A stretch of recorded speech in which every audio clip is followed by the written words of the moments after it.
Morning and welcome to St. Peter's in Hove.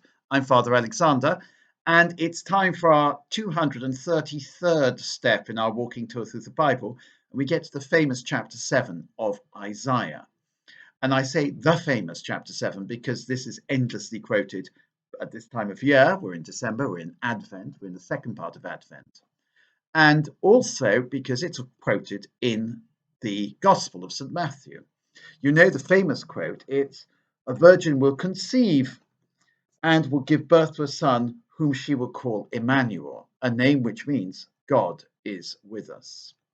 Okay, but let's try and get the context of this. A new king has come to the throne. He's the grandson of King Uzziah. You remember he had the vision in chapter 6 of the temple full of the glory of the Lord in the year King Uzziah died. Now it's the reign of Ahaz, son of Jotham, son of Uzziah, the grandson of Uzziah, but it's only about 5 or 6 years later. Ahaz is a young man and he's faced with invasion. And Isaiah is sent out to meet the king, which in those days would have been quite possible, I dare say, because Jerusalem would be a small place and most people would say, oh, look, there's the king walking down the road with a little retinue of people. So getting out to meet the king would be quite easy. Nowadays, not so easy. And also probably in the Middle East, as today, all citizens would have had the right of access to the king as well. Now, and he goes to Ahaz and he says the following, chapter 7, verse 4, pay attention, keep calm. Do not be frightened or demoralized by these two smoldering sticks of firewood. The first fierce anger of Rezon, Aram, and the son of Remaliah, or because Ephraim and the son of Remaliah have been plotting against you and saying, let us mount an attack on Judah and destroy it, force him onto our side, etc. Don't worry about these people. They can't harm you.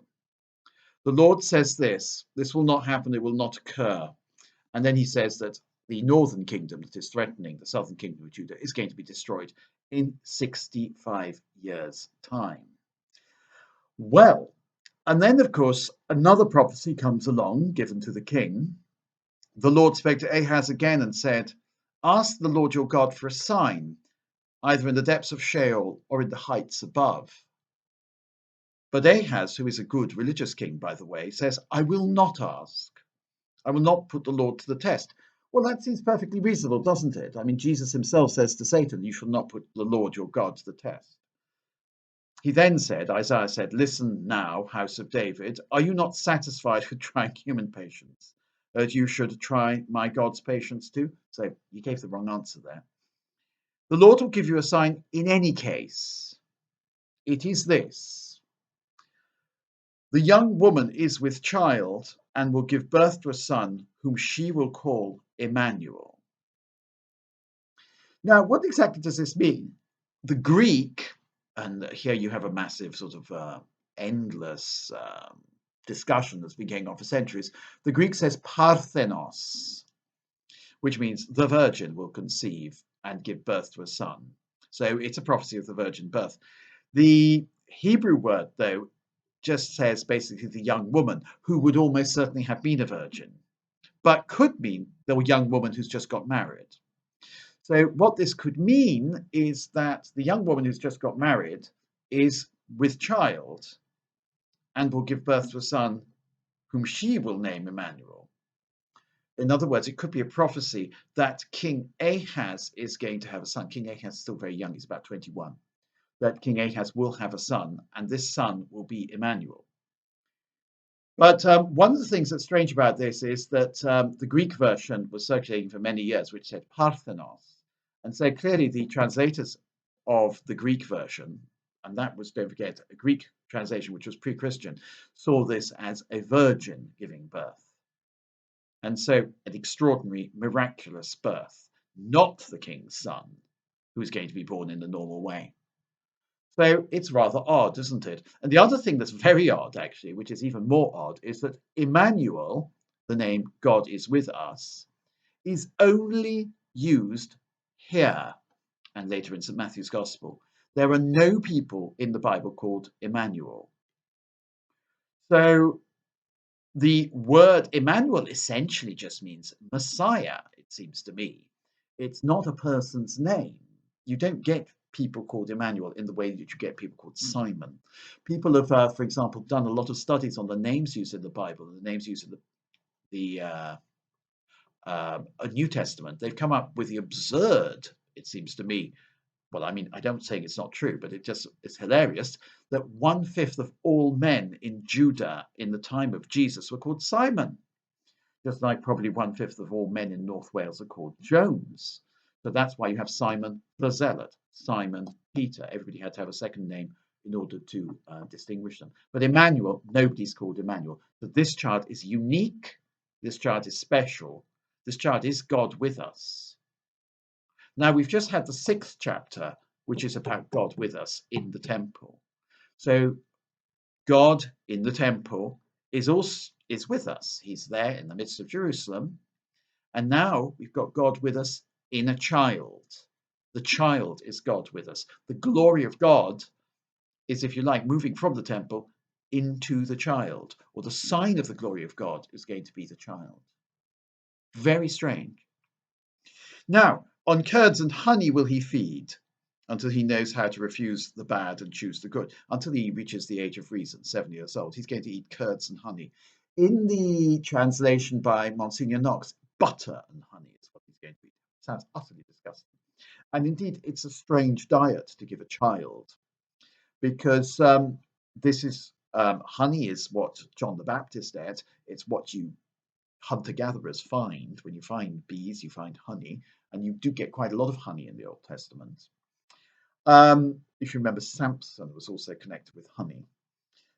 He's going to eat curds and honey, and before the child knows how to refuse the bad and choose the good, in other words, before he's 7 years old, the lands whose 2 kings are frightening you will be deserted.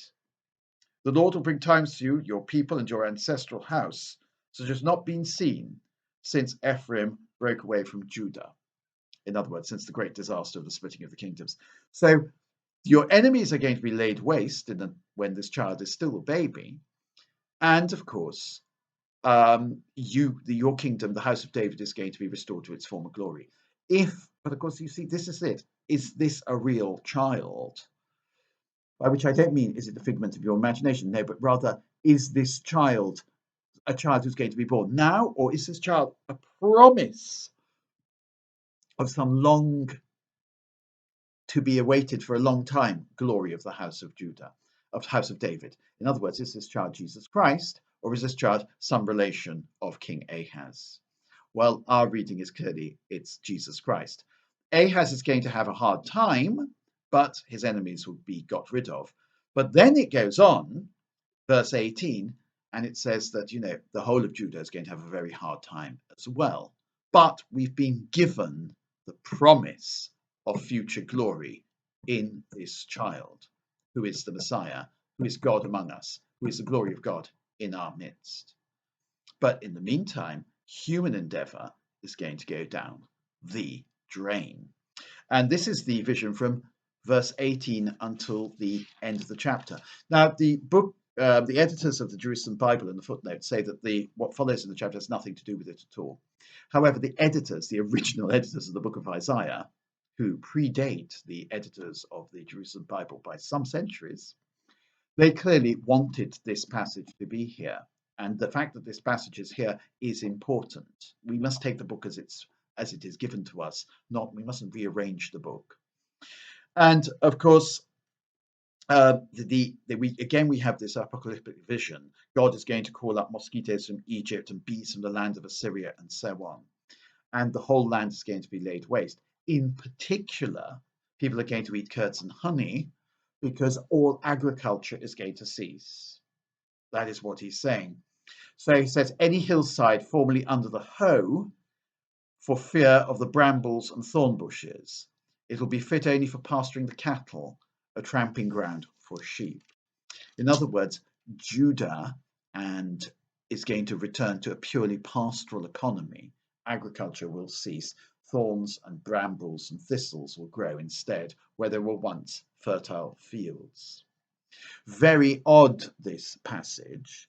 And clearly, just as the Messiah is going to eat curds and honey, everybody else is going to be eating curds and honey because they're going to return to the way of life of their ancestors.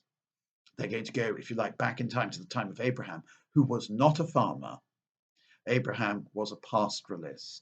This is possibly quite important. Then, of course, the Israelites became a settled people. They cleared the land of brambles and thorns and thistles, and they started farming. It was at that point they also started following the Baals. But God says, I'm going to take away farming from you. It's all going to be laid waste. You're going to go back to the way your ancestors lived. Indeed, didn't John the Baptist live in that way, living off wild honey and so on? John the Baptist was not a farmer. He lived as a hunter-gatherer, if you like, in the desert. So God is going to call us back to 0 hour, if you like. He's going to call us back to the beginning. Our civilization is not going to last, but the Messiah is coming, and the Messiah is this great sign of hope for us. I think we need to rebuild everything from the beginning. We need to rebuild everything on the foundation of Jesus Christ. We need to leave aside human achievement. This is very much the message of Isaiah, by the way. And we need to turn to the God who is in our midst and who is our glory. Immanuel, he's here with us. Let us pay attention to him. There we have it, the 7th chapter of Isaiah. All the best. Bye.